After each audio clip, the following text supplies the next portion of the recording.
Ketika seseorang jatuh cinta, berbagai proses kompleks terjadi dalam tubuhnya, termasuk dalam sistem hormonal dan otak.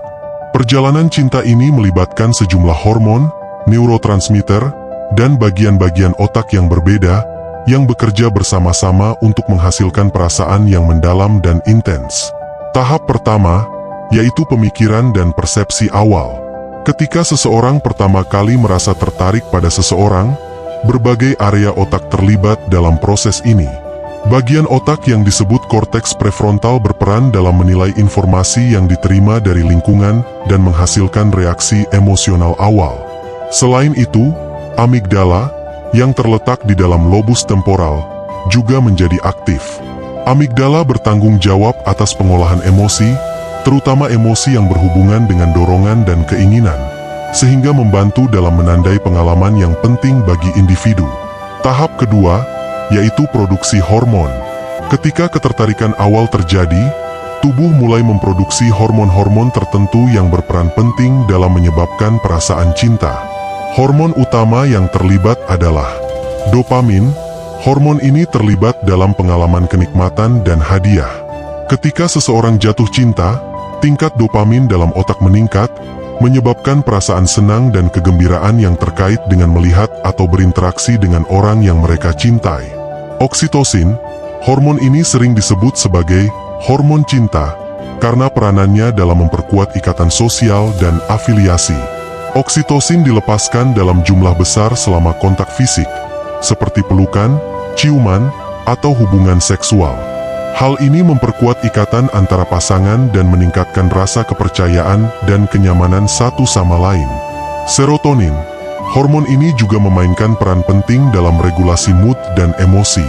Ketika seseorang jatuh cinta, tingkat serotonin dalam otak bisa mengalami fluktuasi yang dapat menyebabkan perasaan euforia atau kegembiraan yang intens. Tahap ketiga, yaitu aktivasi sistem penghargaan. Perasaan cinta juga terkait erat dengan aktivasi sistem penghargaan dalam otak.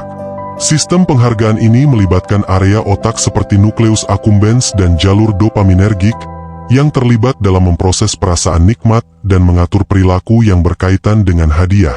Ketika seseorang jatuh cinta, stimulasi dari interaksi dengan orang yang dicintai menyebabkan pelepasan dopamin yang signifikan dalam nukleus accumbens, menciptakan perasaan ketergantungan emosional terhadap pasangan tersebut. Tahap keempat, yaitu pengalaman fisik dan emosional.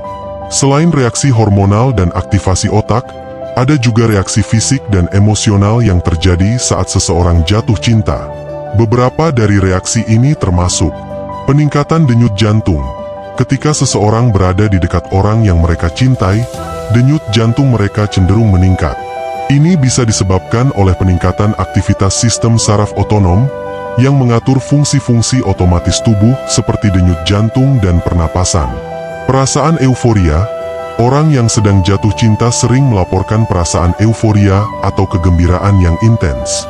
Hal ini disebabkan oleh kombinasi pelepasan hormon dopamin dan aktivasi sistem penghargaan dalam otak.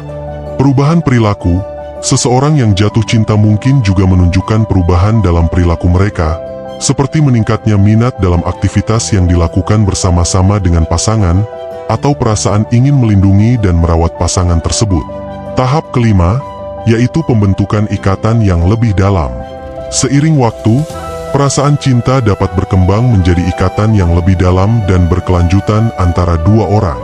Ini dapat disebabkan oleh berbagai faktor, termasuk kecocokan pribadi, komunikasi yang baik, dan pengalaman positif bersama.